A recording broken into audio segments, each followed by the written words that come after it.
Hey everyone, this is smpratte, and I have another exciting consignment block ending this Sunday. You can click the link below in the description if you want to check it out.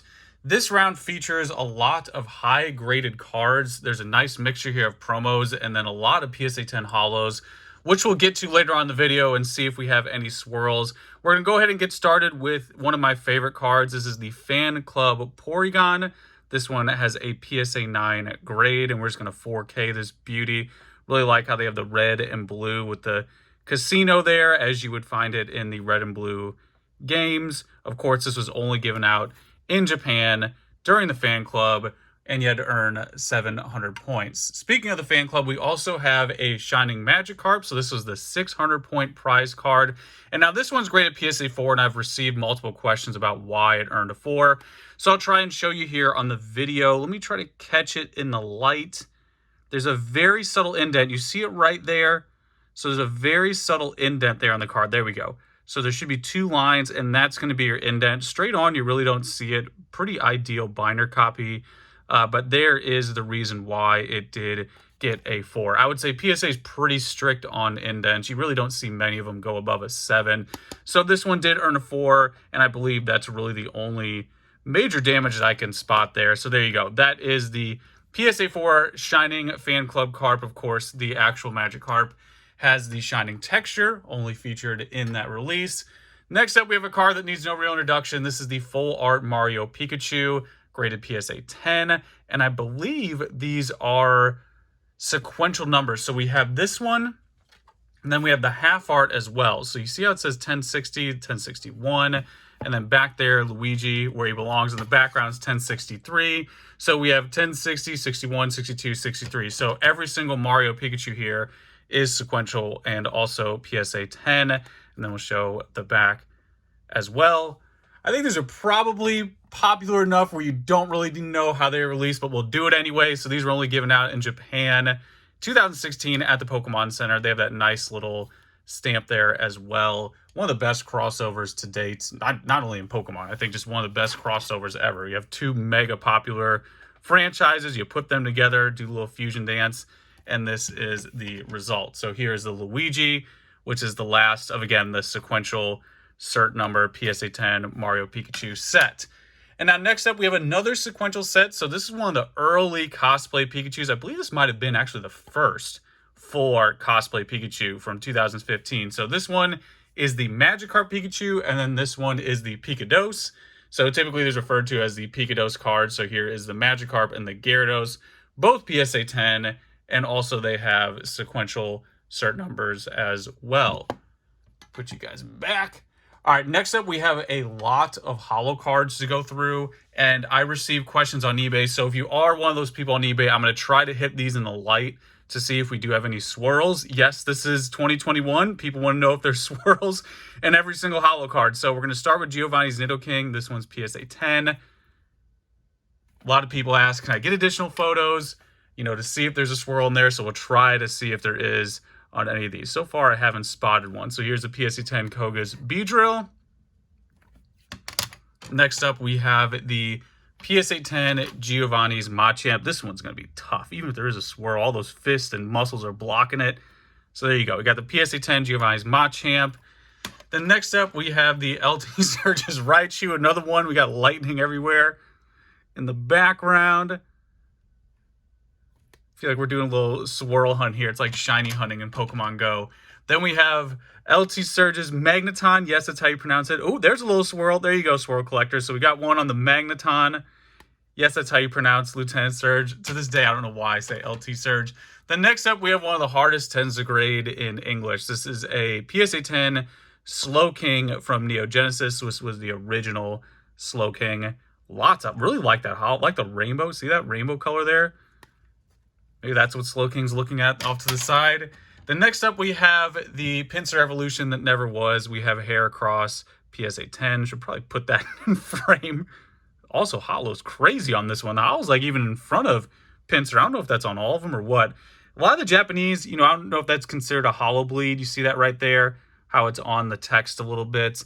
I never know what to term those. I'm pretty conservative usually when I do listings, but I see that every now and then. You can let me know in the comments if you consider that a holo bleed. I'm always on the fence about it. And then we have Skarmory. Probably not going to be a swirl in this one because you only get one little line there of the holo pattern. And then next up we have a Steelix PSA 10. Got the holos in the air. Super clean. Super crispy holos. There's the back. And then we have a Kingdra. This one always is very memorable for me. I always remember this, seeing it for the first time as a kid. It was a big deal seeing like how Seadra, kind of like with Steelix too, had evolved into something else that blew your mind as a kid. So there you go. Got the PSA 10 Kingdra. And then next up we have a PSA 10 Jumpluff. This was the Neo Rev release. That snowman there in the background, I believe it came out during winter, close to Christmas. So you'll see a couple winter/Christmas themes cards in that set. And then next up, oh, there's a swirl right away. So we have the Miracle Energy from the Japanese Neo Destiny release. There you go. You can see that little logo at the bottom. So, and it does have a swirl for all the... Is that another one right there? I don't know how swirls work. I'm not a big swirl collector, so it reminds me of like those Tootsie Roll Pops back in the day when it had the Indian shooting the star on it. And then last but not least, for the PSA 10 Olback Holos, we have this beautiful Celebi. I believe this was the first one, at least is how I associate it. I really like how the holo effect works on the outline of the Pokemon. And then there is the back. So let me move these aside, and then we'll get into the next and final stack of cards, which is going to be a nice mix of old back and then some pretty popular new back promos. So we have a Lucky Stadium. This one is the Mew. I'm not even going to try to butcher the Japanese pronunciation. What is that? Hokushin? Is that how you do it? And there is Mew right there. Really love the Lucky Stadium cards. Let's 4K this real quick. What are those old people back there? This is like the Ferris Bueller when they're in the museum and they keep zooming in on the dots. And then we have the Picasso Touch Trainer PSA 9. This originally was given out at the Trophy Kangaskhan tournament, but of course had a later release. And then we're getting into some of the new back cards. So this one is a Wild Blaze. So this was the Japanese Flash Fire Charizard. A little derpy, not going to lie. A little bit of a derpy, like Barney the Dinosaur design going on here with this Charizard. But it is PSA 10. Is first edition. You can see that stamp there in the bottom corner. And then there is the back as well. Next up, we have a similar card. So this is the 20th Anniversary Charizard EX from a similar era, the X and Y era. And this one is also PSA 10. A lot of fire, a lot of gold. And then we have a few Players Club promos. We have a PSA 9, Your Name's Celebi. Really like that idea there. For the real ones, you can write your name in with permanent marker. Not sure why this is PSA 9, really. I'm trying to zoom in a bit there. Never know with the new backs. They're really tough. And then we have a PSA 9 Kyogre as well. So there's multiple of these Your Name cards. It's weird. You didn't really have many of them. You had like Birthday Pikachu, Chansey, and then all of a sudden Players Club's like, screw it. We're going to do like 6 in a row. So there you go. You got the Kyogre, and then we got a PSA 9 Rayquaza as well with the option put your name.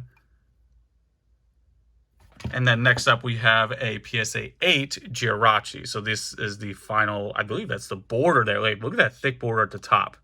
That's big reason why it's probably a PSA 8. Probably the main reason or only reason why it's a PSA 8. So there you go. Then moving along, we have some of the Victory Medals. I feel like Victory Medal sneaks its way in every time to these consignment auctions. So we have a gold one, PSA 9, and then a silver one, PSA 9. It's kind of like the Zoolander doing Blue Steel and Porsche or whatever, Tiger, whatever the names of the models were. It's the same thing, but flipped to the other side. So there you go. We got the silver and gold Victory Medal. And then next up, this card is kind of an obscure one. When I had to actually look this up. So this was the Beedrill EX. I think it was CP4. Yeah, CP4. So this is one of the early on like high class expansions that they did. This was even before, I think, Pokekune, or around the Pokekune release era, around there. So this is one of the early releases, and I believe at the time this was exclusive to that release. So this is an interesting card. It's just one of those that kind of flies under the radar. So there you go. It's a PSA 9 Beedrill EX from the CP4 set. And then we have a couple Tropical Winds, PSA 10 and PSA 9. Both of these given out only at the 2004 World Championship Tournament. And then next up, we have some more XY promos. This one is a stunner. I really like these Gym 20th anniversary releases they did. This is the holo version, so there's a non-holo and a holo version. This is the holo, which I would say is safely more sought after. I think that's a fair statement to make. So this is the Blaine Gym badge. It's just pretty straightforward. You got Blaine there with the gym badge, with holo. What else do you need? And then we also have the 20th anniversary Please Trade Charizard. So this is the CP6 right here, which is also available, PSA 9. Now, this is the 20th anniversary, and of course, it is the infamous Pokemon Red art. It's the same one that's on the CD promo as well. So they did this during the 20th anniversary, another great example of a solid 20th anniversary promo. And then we'll show the CP6 again, so you can see the holo for all the swirl collectors out there. It's a big theme. It's happening. You have to embrace it. And then next up, we have the Cherry Blossom Afro Pikachu. This is a Pokemon Center exclusive PSA 10. Just one of those nice Pokemon Center exclusive cards. Speaking of, we have a 9 and a 10 of the Lucario. I just call this one the Lucario Slowbro Pikachu. I don't know what the true name is. It's just a poncho wearing Pikachu card. But these were both given out at the Pokemon Center in Japan, 2015, Japanese exclusive, never released in English. And it's just the same card with a different grade. So we have 9 and a 10. And then next up, we have one of the newest possible releases out there. We have a Charizard VMAX and V, both PSA 10. It's kind of cool. You can see like the progression. We had the CD Charizard as the OG, and then the XY Charizard that's a little derpy, and then now we have the most current. And then last but not least, we have a few more to go through here, like 3 more cards. Oh, we have a box as well. So if you stuck around to the end, you're going to see a booster box. So we have a Festa Pikachu 2015. Really needs no introduction. This is a Japanese exclusive card, only given out in 2015 in Japan. Really cool. I like how they did the Festas. You have like the 14, 15, 16, 17. It's like a little mini set. And then next up, we have a 2014 Victory Medal. This is PSA 10. And then we have, last but not least, a PSA 6 Player Ceremony. I'm not sure why this is 6. So if you haven't seen Player Ceremony before, we'll do a little 4K here. A lot going on in these cards. This was the first installment. I think there's now like 3 of them in total. And there is the back. I'm not sure if that whitening is the reason why it's a 6. That's a pretty harsh grade if that's just it. Let me try to do a little light check here. So there you go. That is the PSA 6 Player Ceremony. And then last but not least, if you didn't get enough 20th anniversary with the Mario Pikachu, with the CP6 Charizard, here is a 20th anniversary CP6 booster box. This thing is crispy clean. Sharp corners, nice clean seal, pretty much untouched. This thing just looks like it was stored from day one. So there you go. That is the CP6 booster box to close it off. There you go, guys. That's what I have this round. Those are the main highlights. There's, of course, other cards in there as well. But again, you can click that link below if you want to check any of this out, even if you just want to look at them. But there it is. That is the auction block ending this Sunday. You know the deal. Let me know how you feel, and that's pretty much it. Till next time.